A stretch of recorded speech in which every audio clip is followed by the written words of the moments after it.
Not a good night for the president. Everything he touched was a loser. Trump hasn't been this embarrassed since he found out there was a Donald Trump Jr.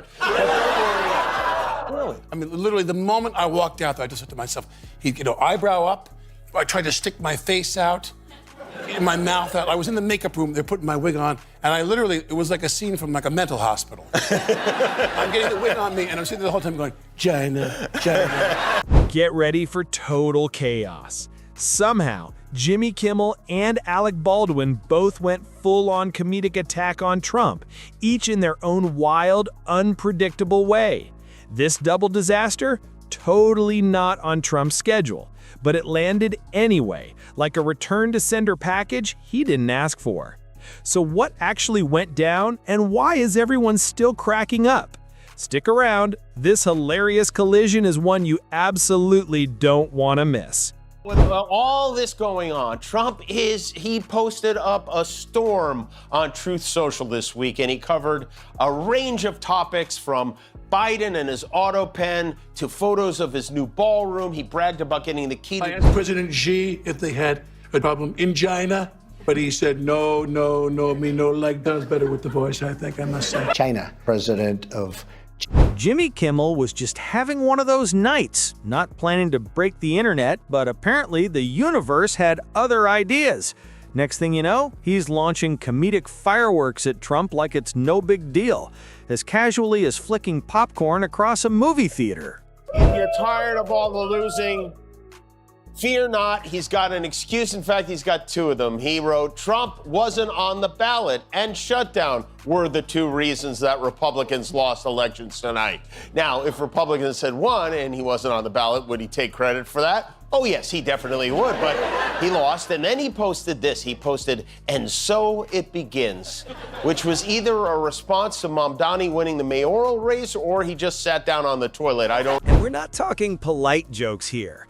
These are the kind that make the audience wonder if they should laugh, gasp, or start drafting an HR complaint. But that's classic Kimmel. He doesn't walk around the storm, he charges head first, like he's training for an Olympic sport nobody signed up for. My wife will tell you, I never imitated him or had anything to do with it. Lauren called me and said, you want to do this? And I go, no, I don't want to be Trump on TV. And because anytime you have any kind of mimicry, it's usually somebody that you appreciate. You have some appreciation. Right. So they said to me, Trump, and I didn't hate Trump. I just said, I don't want to do that. And Tina and Lauren kind of pushed me, and I do it. And you've seen SNL. And the moment the stage manager takes me to my mark for the first dress rehearsal at 8 o'clock, I had no idea. If you're enjoying this video, don't forget to subscribe and hit the bell so you don't miss a thing. And just as the dust from Kimmel's chaos is still settling, Alec Baldwin bursts out of the metaphorical bushes like he's been waiting his whole life for this moment. He doesn't sneak in quietly. Nope. Baldwin shows up with the kind of dramatic flair that says, I heard a challenge 3 cities away, and there's no way I'm sitting this one out. We are on day 41 of the Trump government shutdown. Democrats refuse to sign on to a bill that would force millions of Americans off their health care and make it much more expensive for those who can't afford health care. So Democrats drew a line in the sand. They said, we are not going over this. And today, after 41 days, they pulled out a shovel and a bucket and they ate all that sand and got nothing for it. Isn't that great? You know what they got? They got a promise from Republicans in the Senate to hold a vote on health care sometime. Suddenly, Trump wasn't facing just one comedic disaster. He had 2 hurricanes spinning his way. Not coordinated, not coincidental, just the comedy gods feeling spicy. Trump's never thrilled by either, but that doesn't stop the chaos. Kimmel's punchlines fly like world record verbal cardio, while Baldwin adds his own chaos from a completely different angle, unapologetic, sharp, and the kind that makes the audience wonder whether to laugh or call someone. Every line lands like someone who's run out of patience, mercy, or indoor voice. Holocaust Remembrance Day, and as you know, 6 million people were at my inauguration. I mean, there were just so many people at my inauguration, but the media refuses to cover it. It's so unfair. And one day I'm going to write a memoir about this struggle and call it Martha, This Black Man is Attacking Me. Also, speaking of black men, you know who else should be in jail? Hillary Clinton. She's committed so many crimes. She's basically a black. Kimmel takes Trump's usual political acrobatics, where reality barely matters as long as cameras are rolling, and turns them into comedy so sharp it makes even the calmest viewer think, wow, that was personal. Meanwhile, miles away, Baldwin is brewing his own storm, not out of duty, but because it's in his DNA. He turns Trump's wild decisions into full-blown performance art, roasting effortlessly without props or gimmicks, hitting that perfect balance of insult and ego boost. Gavin Newsom has been working hard to beat Trump at his own game. He's been posting these funny things like this, showing Trump as a baby, and it does seem to be getting under the president's skin. He doesn't have what it takes, I tell you that. Slimy guy. He's a slimy one. Maybe that should be his nickname. Slimy Newscomb, right? Oh man, he can't even come up with a decent nickname anymore. It's so... He leans into the chaos, turning it so absurd that you start wondering if Trump wrote the script himself and forgot anyone else could read it. Honestly, Trump's headlines basically hand late-night writers a free buffet. Kimmel jumps on every plot twist, turning Trump's denials and contradictions into non-stop comedic chaos that leaves the audience laughing before they can think. Baldwin, meanwhile, focuses on style, treating each Trump moment like it deserves an immediate theatrical reinterpretation. You playing Trump on Saturday Night Live, we've all loved it. It's fantastic. It is fantastic. And you won an Emmy, well-deserved Emmy for it. But in some article, I think it was with Vanity Fair, maybe you said like it's like agony.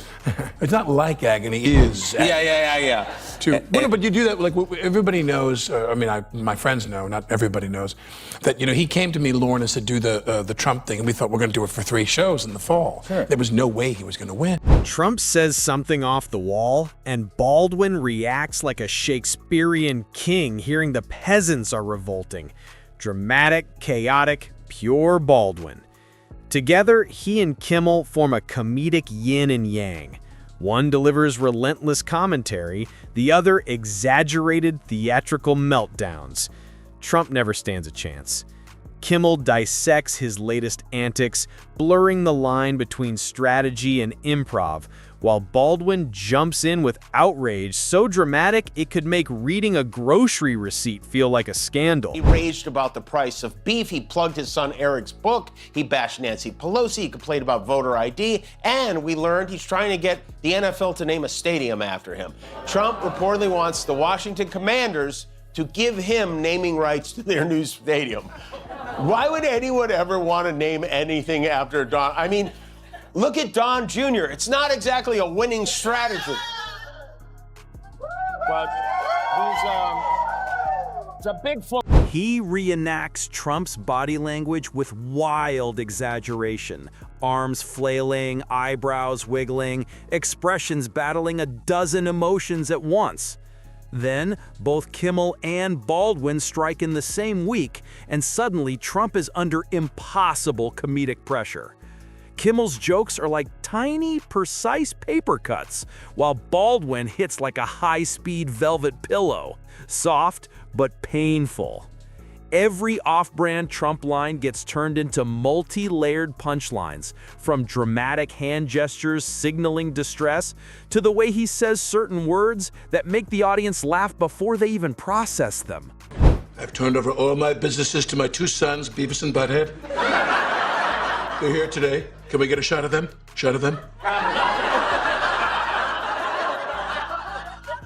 Look at those 2 little Americans. Martha, she is trying to silence these women, but they need to be respected. They need their voices heard. What about all the women accusing you of sexual assault? They need to shut up. Every day I turn on the news, and all of the newscasters are making me look so bad. And how are we doing that? By taking all of the things I say and all of the things I do and putting them on TV. Baldwin, watching from afar, turns every Trump comment into drama, every gesture a soap opera scene.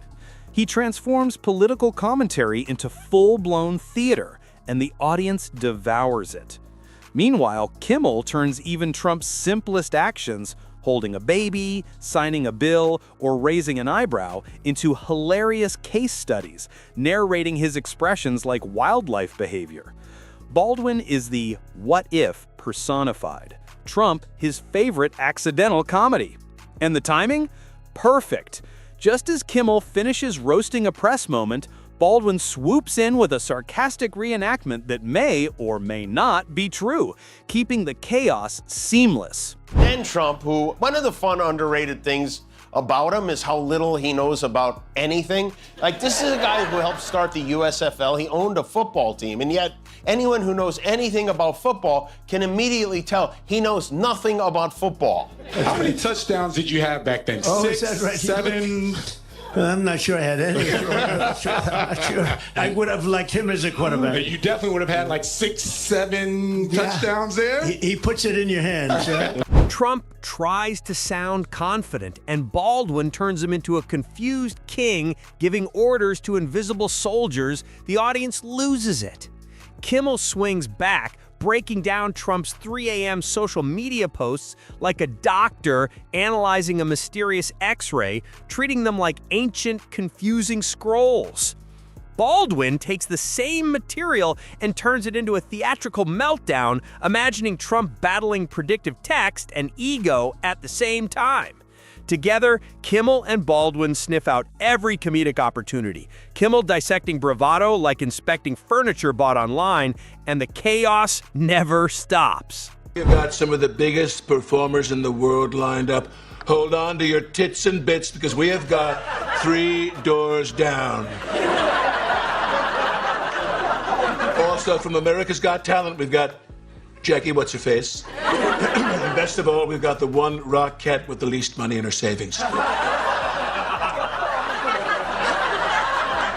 We've also got some huge A-list actors coming like Angelina Jolie, Ryan Gosling, and Jennifer Lawrence. They will all be at my inauguration, courtesy of Kimmel turns every Trump gesture into a new layer of comedy, while Baldwin goes full drama, reenacting Trump's confident walk like a man strutting away from an argument he didn't win.